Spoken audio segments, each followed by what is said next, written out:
Vamos aproveitar e ler a palavra do Senhor, que está no livro de Lucas. Lucas capítulo 23. Quero ler com vocês o verso de número 32. Peço que você permaneça com a sua Bíblia aberta, para a gente entender juntos a palavra de Deus. Diz assim: e também eram levados outros dois, que eram malfeitores, para serem executados com Jesus. Quando chegaram ao lugar chamado Calvário, ali o crucificaram, bem como aos malfeitores, um à sua direita e outro à sua esquerda. Um dos malfeitores, verso 39, dê uma puladinha para o verso 39. Um dos malfeitores crucificados blasfemava contra Jesus, dizendo: você não é o Cristo?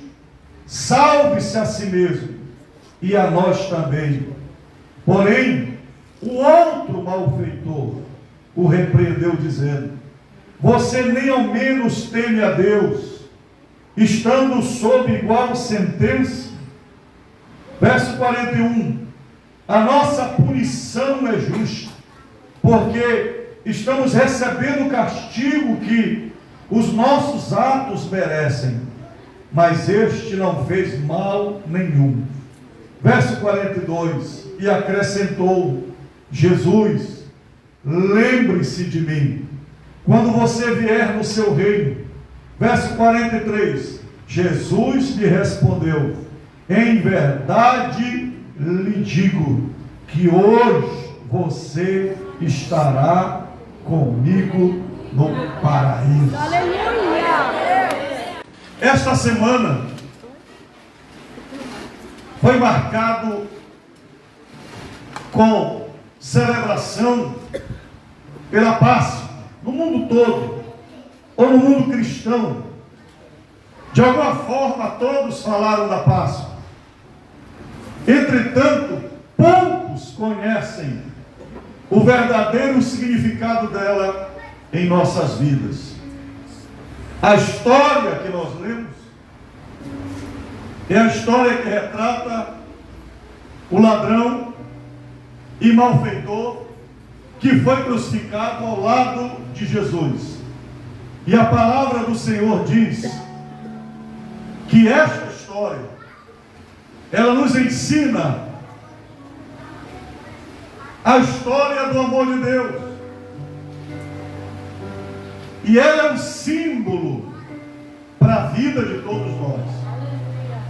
Porque esse ladrão da cruz, ele entendeu, ele creu e ele recebeu o poder da graça de Deus, muito mais do que muita gente que conviveu com Jesus durante os seus 33 anos de vida ou durante os 3 anos de ministério. Tem muita gente que ouve falar de Jesus, ouve falar da crucificação, da cruz, da ressurreição, mas não procura entender, não crê, e a sua vida não muda, não é transformada. E eu queria que você olhasse comigo essa história, para que você pudesse compreender e fosse banhado hoje pela graça de Deus. Em primeiro lugar, nós olhamos para a vida desse ladrão da cruz como ele sendo o símbolo da escravidão do pecado. Mas a Bíblia diz que onde abundou o pecado, superabundou a graça de Deus. Nessa pouca biografia, tão curta, que a Bíblia apresenta nos evangelhos, todos os evangelhos falam de forma direta ou indiretamente sobre esses homens que foram crucificados com Jesus. Quem conta maiores detalhes é o evangelista Mateus, Marcos e Lucas. João só fala que 2 foram crucificados com Jesus. Mas a biografia dele é marcada por ele ser um ladrão, e além de ladrão, a Bíblia diz que ele era um malfeitor. A palavra malfeitor significa construtor de males, produtor de males. A Bíblia não diz a idade deles, se eles tinham a idade de Jesus, 33 anos, se eles eram mais novos, se eles eram jovens, se eles eram mais idosos. A Bíblia não fala nada, só diz que eles eram ladrões e malfeitores. Sabe, queridos, é muito fácil a gente olhar para um ladrão e para um malfeitor e já condená-lo.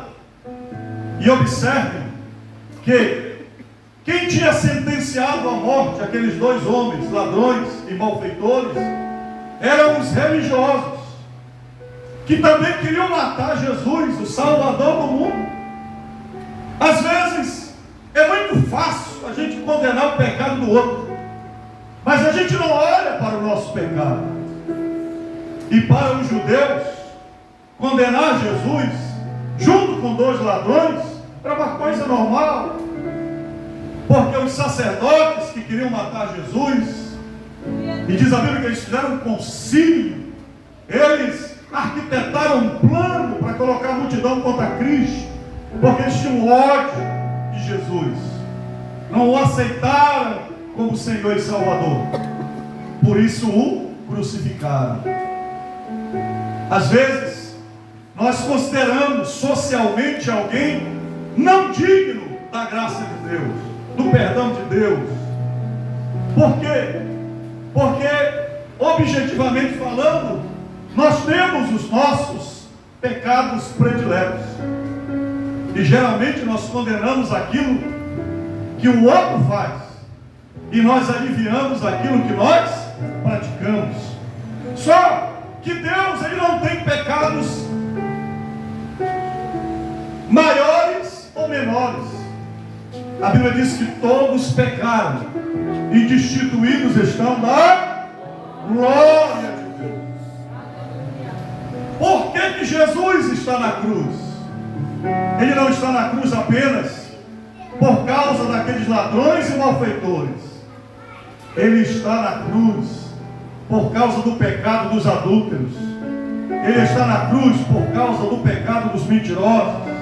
Ele está na cruz por causa do pecado dos orgulhosos, dos vaidosos. Porque a Bíblia diz que todos pecaram e destituídos estão da glória de Deus. E o salário do pecado é a morte. Quem levou Jesus à cruz não foram os judeus, não foram os romanos. Quem crucificou Jesus? Fui eu. Coloque a mão assim no seu peito.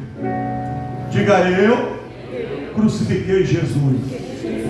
Quando Jesus foi ser batizado no Rio Jordão por João Batista, ele profetizou dizendo: eis o Cordeiro de Deus, que tira o pecado do mundo. Adão foi expulso do jardim com a sua esposa, porque pecaram, foram separados de Deus. Mas ali mesmo no jardim, em Gênesis capítulo 3, verso 15, Deus falou para Satanás: e porém inimizade entre você e a mulher, entre o seu descendente e a tua descendente, e ele te ferirá a cabeça, e tu lhe ferirás ao calcanhar. Quando Jesus veio, em Lucas 10:19, ele olhou para nós e para os discípulos e disse: eu vos dou poder para pisar de serpentes e escorpiões e todo o poder do inferno, e nada vos fará dano algum. Aquele ladrão nos representa a todos nós. Nós somos pecadores. E o que eu acho interessante é que a segunda definição que a Bíblia fala sobre eles é que, além de ladrões e malfeitores, eles eram incrédulos e insolentes. Se você ler o verso 44 de Mateus 27, diz assim: também os ladrões que haviam sido crucificados com ele o insultavam, tanto da direita como da esquerda. No início em que eles foram crucificados com Jesus, os dois, tanto Mateus quanto Marcos, se você ler Marcos capítulo 15, verso 32, também tem a mesma afirmação. Também os que com ele foram crucificados o insultavam. Os dois ladrões eram ladrões e malfeitores. Os dois ladrões, ao serem crucificados ao lado de Jesus, no início, os dois insultavam Jesus. A Bíblia não diz o que é que eles insultavam. Se chamavam palavrões, se faziam coro com a multidão, se eles deixavam extravasar a angústia e infelicidade pelo fato de estarem na cruz e falavam contra Deus. Não esqueçamos que Jesus está na cruz como Senhor e como Salvador, mas Ele é Deus. Ele é Deus. Ele é Deus. Deus. A Bíblia diz, Filipenses capítulo 2, verso 6, que Ele esvaziou-se de tudo, da sua glória, da sua divindade, e tomou as formas de homem, e submeteu-se, e vestiu-se de carne, e foi obediente até a morte, e a morte de cruz. E Jesus, como Deus, está ouvindo aqueles dois ladrões o insultando. O que eu acho tremendo, queridos, que a terceira característica que a Bíblia fala desses ladrões é que eles eram ladrões malfeitores, eles eram incrédulos e insolentes, mas em terceiro lugar, eles eram amados por Deus. Atos 17, verso 30 diz que Deus não leva em conta o tempo da ignorância. A Bíblia diz que Jesus foi crucificado 9 horas da manhã. Que horas? 9 horas da manhã. Os cravos pregaram a mão de Jesus e pregaram também as mãos daqueles dois homens, uma à direita e à esquerda. Eu não sei até que horas eles começaram a blasfemar, mas o texto diz que ao meio-dia um dos ladrões já tinha mudado de convicção. A Bíblia diz que ao meio-dia um dos ladrões já estava vendo que Jesus era diferente, era o Filho de Deus. O outro continuava blasfemando, era amado por Deus, o da direita, o da esquerda. Eu fico interessado em algo que faz parte da minha vida. Aleluia. Quantos insultos eu dei para Deus? Aleluia. Quantas reclamações Deus ouviu de mim? Quantas vezes você também ridicularizou a Deus? Há um texto em Romanos capítulo 5, verso 8, que diz assim: Deus prova o seu amor para conosco, em que Cristo morreu na cruz, sendo nós ainda pecadores. Aí Paulo, ele acrescenta dizendo assim: é possível que alguém esteja disposto a morrer por alguém injusto?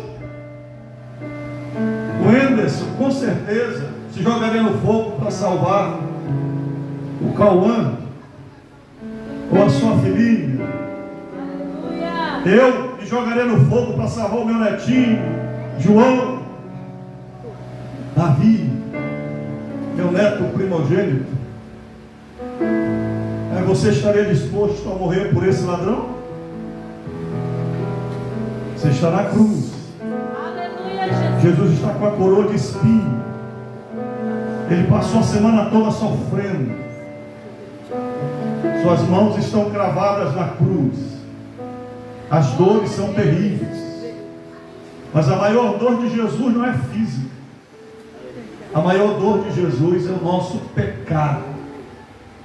E a rejeição é o peso que ele sente. Mas ao mesmo tempo que ele ouve o insulto daqueles ladrões, Jesus está dizendo: eles não sabem, mas eu vim por causa deles. Eu amo eles. Como era o olhar de Jesus para aqueles ladrões? O que é que Jesus fazia? Será que Jesus dava um sorriso?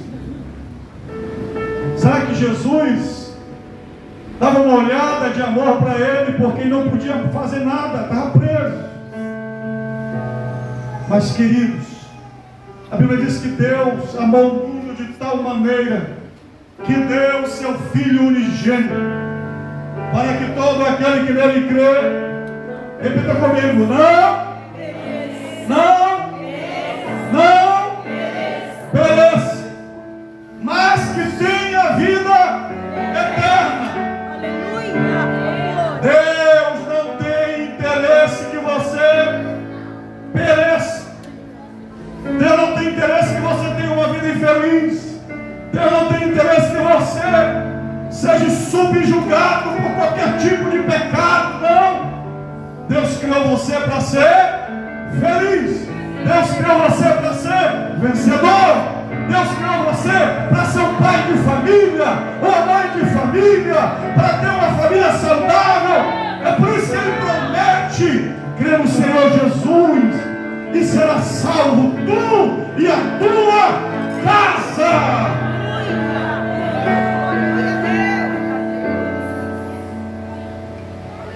Sabe por que esse ladrão é símbolo do amor de Deus para nós? Porque literalmente, enquanto a vida é esperança. Porque o maior alvo de Deus, escute, meu querido, aqui nós estamos diante de uma realidade do que realmente significa salvação. O que resta para aquele ladrão? O que resta para aqueles senhores? O que resta para eles? Eles não poderiam mais comprar casas, não poderiam comprar mais um carro, não poderiam ter mais um nome famoso, eles não poderiam mais ser bajulados por ninguém. A cruz era uma morte terrível, inventada pelos persas, aperfeiçoada pelos romanos. As pessoas mais resistentes poderiam passar 2 dias sofrendo e agonizando na cruz. É por isso que eles quebravam as pernas dos crucificados, para que eles desabassem e estourassem todos os órgãos internos, para que eles morressem rápido. Mas eu quero profetizar para você, assim como esse ladrão da cruz, ainda que da perspectiva humana e social não haja mais nenhuma esperança aqui na terra, e que ninguém esteja interessado em você, Jesus te ama. E Ele tem, e Ele tem, e Ele tem, e Ele tem o melhor para te oferecer. O melhor de Deus. Levante as suas mãos. Diga: Deus tem o melhor para te dar. Ainda que você esteja crucificado, ainda que você esteja lascado, ainda que sob a ótica humana não tenha mais nenhuma chance para você. Deus é tremendo. Sabe por que esse ladrão é símbolo da graça de Deus? Porque ele é símbolo da oportunidade da salvação. Escute. Ele teve a sua vida mudada em 3 horas. Eu imagino que naquele período de vida em que ele foi ladrão, por alguma razão ele não se encontrou com Jesus. E por alguma razão Deus só teve uma chance de salvá-los, levando-os para a cruz. Às vezes nós somos tão difíceis de sermos pegos por Deus, que a única forma de Deus nos pegar é colocando numa cadeira de roda, é colocando numa cama de hospital, repreendendo pés e mãos, para que a gente fique cara a cara com Jesus. Quem está entendendo o que eu estou falando? Glória a Deus. Porque Deus não está interessado em que você tenha coisas aqui nessa terra. Deus está interessado em salvar você para o seu reino. Glória a Deus. Quem entendeu o que eu falei? Aleluia. O Evangelho de Cristo, ele muda a nossa vida na terra, ele transforma a nossa vida. E quando você entrega a tua vida a Jesus, lógico, você vai ser o melhor pai, vai ser o melhor profissional, você vai ser o melhor marido, você vai viver melhor. Mas o melhor de Deus para você não é aqui, não é nessa terra, não é nesse reino. E Deus então te crucifica. Amém. Glória a Deus. É difícil a gente entender isso. Ou Ele permite que você tenha a chance de estar do lado do Filho dele. Agora veja como aquele homem, diz o texto no capítulo 15, verso 25, Jesus foi crucificado às 9 horas da manhã e morreu às 3 da tarde. Eram 9 horas da manhã quando o crucificaram. Diz Marcos capítulo 15, verso 25. Capítulo 45 de Mateus diz: a partir do meio-dia houve trevas. E no verso 46 diz que 3 horas da tarde Jesus morreu. Quando você lê Mateus capítulo 23, verso 44, olha o que diz o texto: já era quase meio-dia e escurecendo-se o sol. Quando entra o verso 44, o texto que termina com a história do ladrão do 43, já ele dizendo, ouvindo Jesus dizer: hoje mesmo estarás comigo no paraíso. Aleluia. Ele se entrega em 3 horas. Um ladrão, um malfeitor, um cara que xingou Deus talvez até as 10 da manhã, mas às 11 seu coração foi tocado por Deus. Ao meio-dia ele está dizendo: Senhor, eu não vou perder essa oportunidade. Eu quero entrar no teu reino, eu quero fazer parte do teu reino. Glória a Deus. Aí você diz: pastor, o que foi que esse ladrão ouviu? Porque na Bíblia não tem um sermão que Jesus pregou na cruz. Eu imagino que o maior sermão que ele ouviu foi a própria vida de Cristo. Aleluia. Jesus centrado na cruz, pregado, sangrando, mas o rosto de Jesus de vencedor. Aleluia.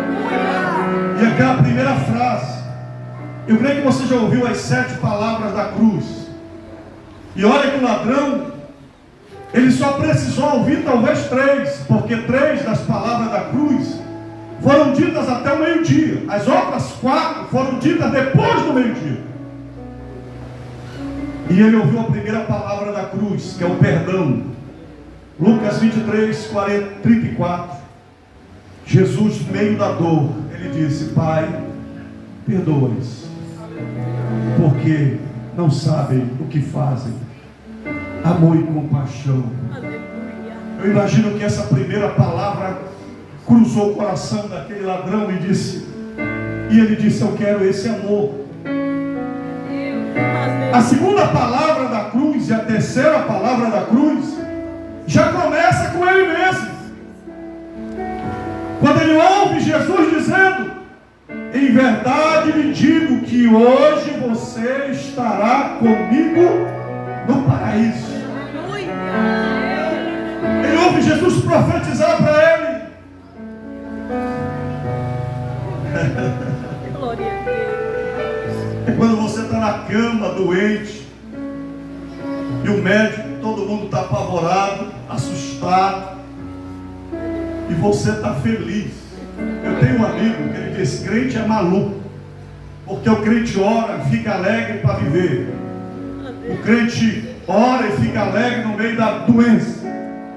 Você vai visitar um doente crente, é ele que ora por você.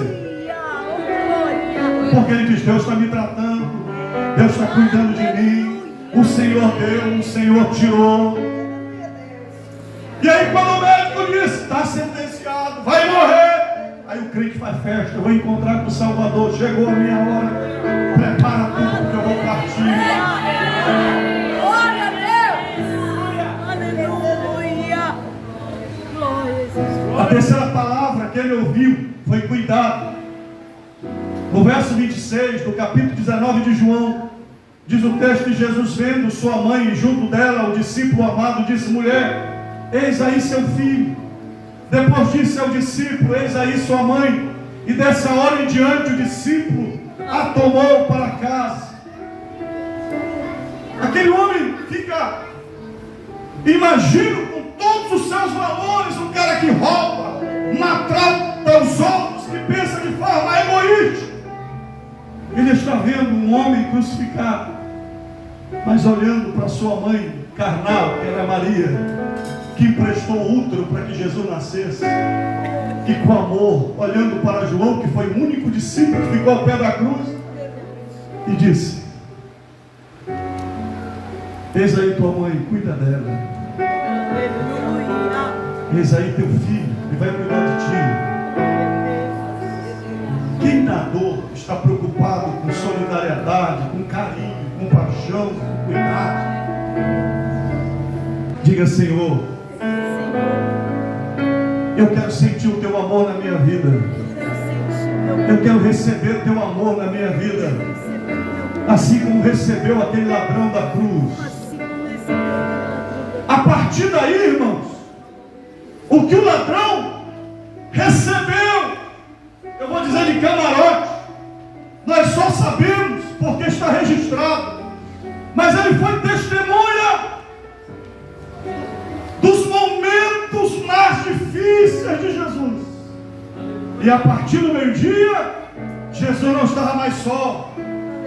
Todos fugiram, mas agora Jesus já tem um discípulo com ele. Diga: todos fugiram, mas agora Jesus já tem um discípulo com ele na cruz, pregado com ele. E o que é que ele ouve? Capítulo 47, verso 46.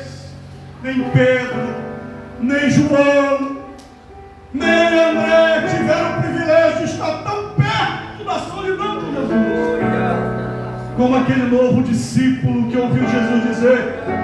Diz o texto: por volta de 3 horas da tarde, Jesus clamou em alta voz, dizendo: Eli, Eli, lema sabachthani, que quer dizer: Deus meu, por que me desamparastes? E esta frase expressa a dor de Deus, carregando os nossos pecados, os nossos fardos, carregando as nossas iniquidades, recebendo todo o castigo da ira de Deus, da justiça de Deus. Quem é o companheiro de Jesus? Não é mais o ladrão, não é mais o malfeitor, agora já é um súdito, já é um filho do reino. Sabe o que ele ouve? João 19, 28 é a quinta palavra da cruz: sede.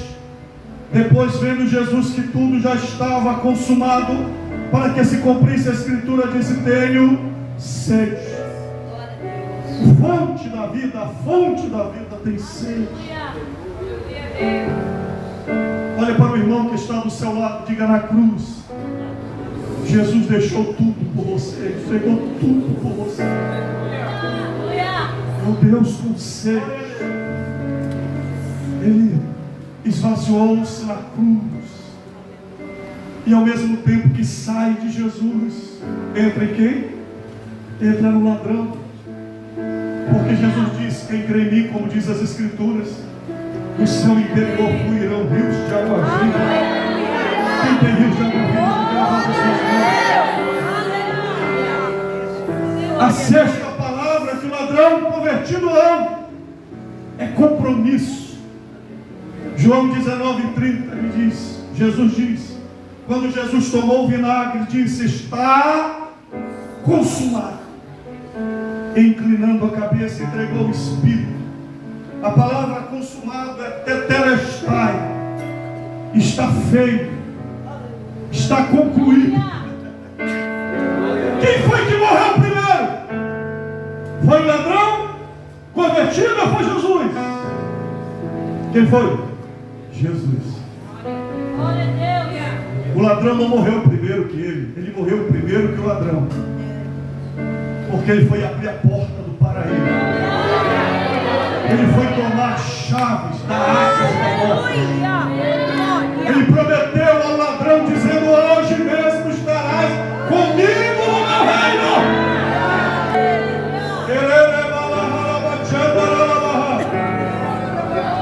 Diga: tetelestai. Está feito. Está realizado. A promessa está cumprida. O Cordeiro de Deus morreu por mim. Nenhuma condenação há para aqueles que estão em Cristo Jesus. Porque a lei do espírito da morte não tem mais poder sobre a minha vida.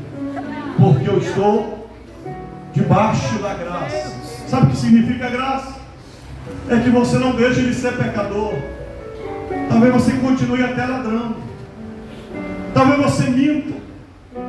Talvez você fale. Talvez você caia em alguma imoralidade. Mas a Bíblia diz que aquele que está em Cristo não vive mais na prática do pecado. Quando você meter a mão no celular, você pode até pegar no celular, mas uma voz que é o Espírito Santo vai tocar no teu coração e vai te dizer: tetelestai, tu não precisa mais disso. Você tem um reino, você tem um reino, você serve agora a Deus. Eu nunca vi um justo desamparado, nem a sua descendência mendigar o pão. Porque agora você é vitorioso, mais do que vencedor em Cristo Jesus. E se Deus é por nós, quem será contra nós? Em todas estas coisas somos mais do que vencedores por meio daquele que nos amou.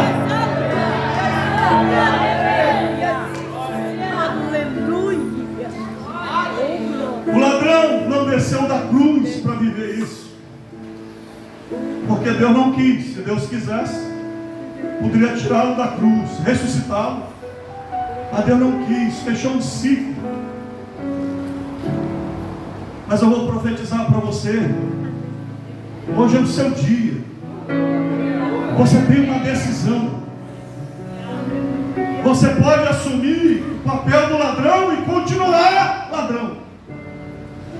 Você pode assumir a posição do outro malfeitor e continuar malfeitor. Você tem a posição de ser insolente, orgulhoso, incrédulo e continuar incrédulo.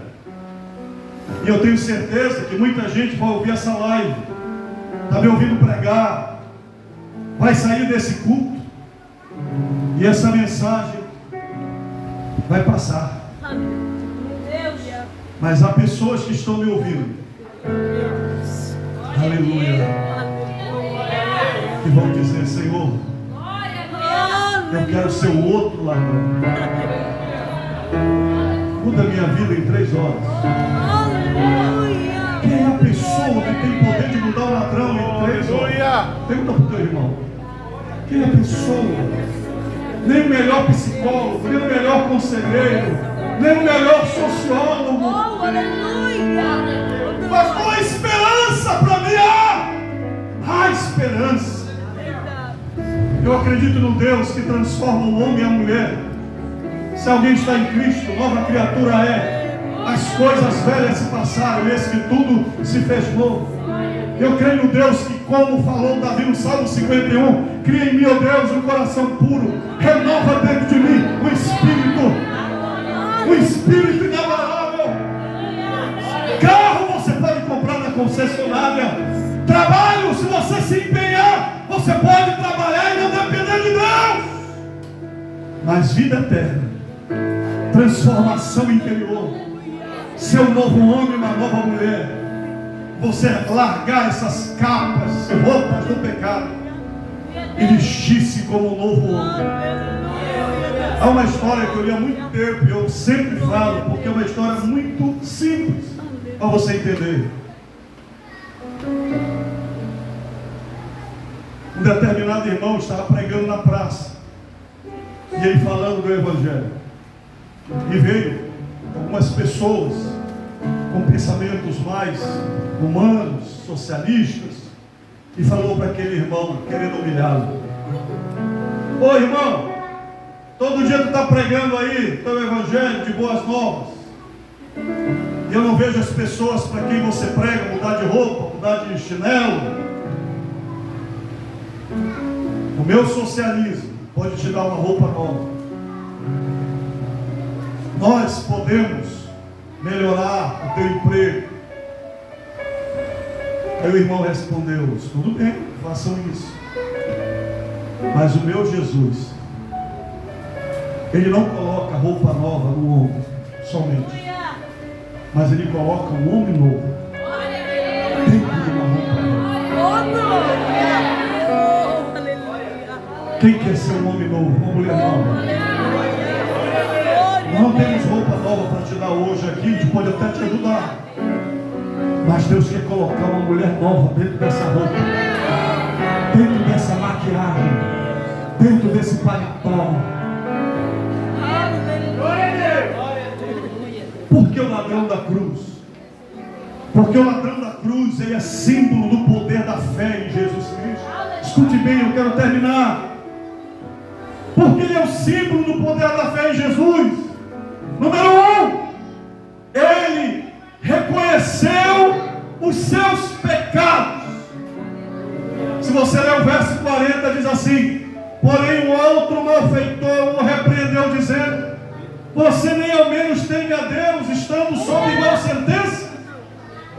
A nossa punição é justa, porque estamos recebendo o castigo que nós merecemos. Ele disse: eu sou pecador, você é pecador, nós merecemos estar aqui.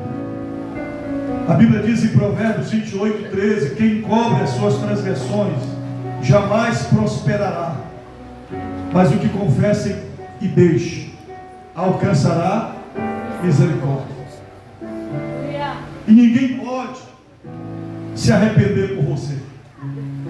A alma do pai é minha, a alma do filho é minha, e a alma que pecar, essa morrerá. Segundo lugar, ele reconheceu a Jesus como um Salvador perfeito e justo. Eu vou ler novamente, verso 41. A nossa punição é justa, porque estamos recebendo o castigo que nossos atos merecem. Mas este, olhando para Jesus, quem não podia apontar, mas este, ele não fez mal nenhum. Ô teologia perfeita!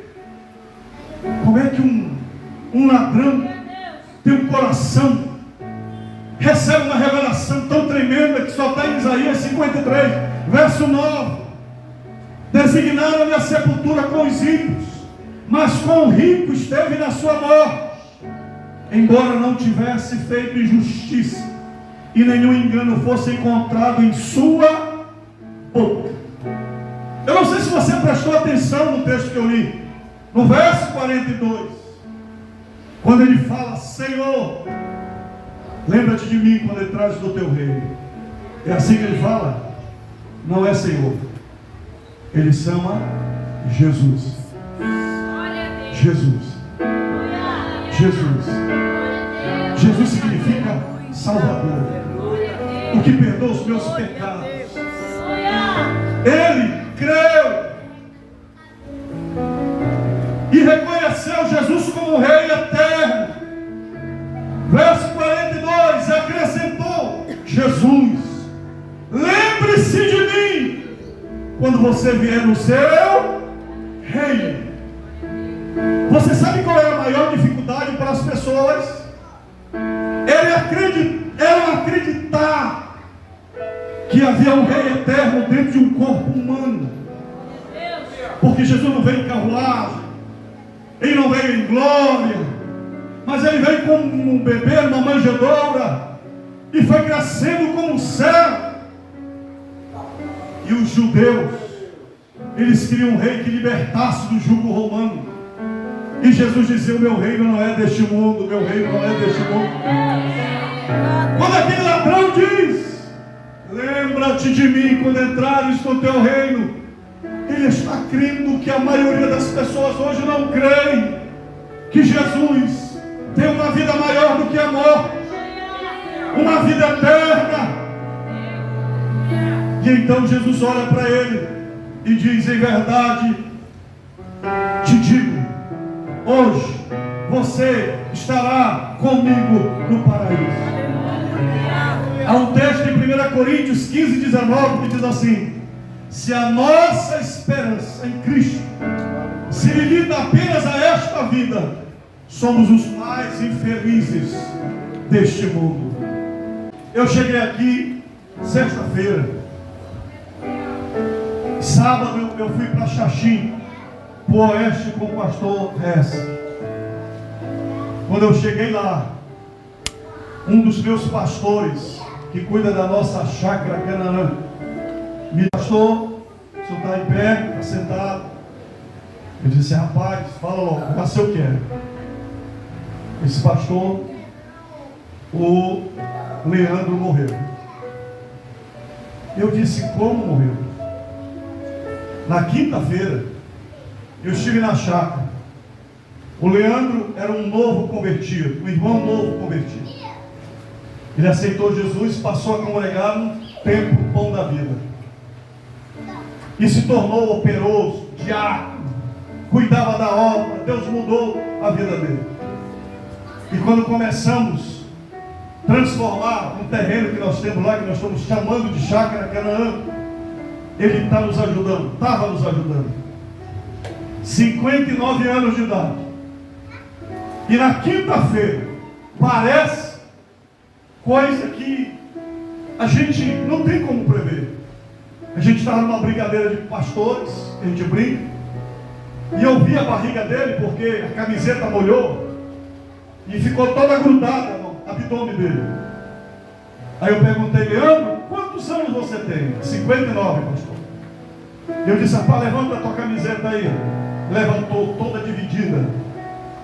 E eu disse: meu filho, tu vai viver muito. Rapaz, Deus te abençoe. É infeliz da vida, pastor. Eu quero trabalhar para Deus, eu estou feliz. E eu quero Jesus na minha vida. Aí eu levantei minha barriga, a minha camiseta. Eu disse: Leandro, eu estou gordinho, uns 20 quilos acima do peso. Eu não sei se eu vou chegar nem a metade do que Deus tem aí para frente para ti. Nos abraçamos, nos despedimos. Sexta-feira eu viajei para cá. O Leandro trabalhou na sexta, na chácara. No sábado ele foi cuidar do terreninho dele. Ele tem um outro terreno lá, agrícola. E ele estava no campo. E veio uma descarga elétrica, um raio. E pegou nele. Ele correu para casa, conseguiu chegar na cozinha e caiu. Os vizinhos o viram, levaram para o posto.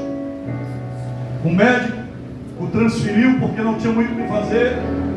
Quando o examinaram, ele estava todo estourado por dentro. Onde está o Leandro? Já está lá no céu. Aleluia. Você pode viver 20 anos, 30 anos, mas hoje pode ser o teu último dia. Porque Deus está falando com alguém aqui hoje. Deus está falando com alguém aqui pelas lives. Eu não sei qual é a circunstância que está a tua vida. Deus pode te salvar e tirar desta cruz. Mas hoje pode ser às 3 horas que Deus está te dando para você tomar uma decisão e dizer: Senhor, não me interessa mais nenhum reino. Hoje mesmo eu quero estar contigo no teu reino. Aleluia. Sabe, queridos, eu ainda quero viver muito. Eu quero pregar muito aqui com vocês. Mas, para mim, o que mais interessa hoje é dizer para Jesus: Senhor, lembra-te de mim. Se for hoje a minha partida, eu quero entrar no teu reino. Jesus disse: não se turbe o vosso coração. Crede em Deus, crede também em mim. Na casa de meu Pai há muitas moradas. Se não fosse assim, eu vos teria dito. Mas se eu for e vos preparar lugar, virei outra vez e vos levarei para mim mesmo, para que onde eu esteja, estejais vós também. E se a gente não se encontrar mais aqui, eu vou te encontrar lá no céu, com o nosso irmão ex-ladrão. Aleluia. E ele vai poder dizer: Heraldo, eu escapei por um triz. Diga: você não pode perder a chance. Você não pode perder o reino do céu. Você não pode ficar de fora. Hoje Deus está te chamando para você fazer um concerto com Ele. É agora.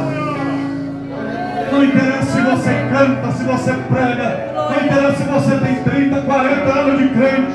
Não interessa. O que interessa é se você está pronto e está vivendo em plenitude de vida com Deus. E a tua vida pertence a Deus.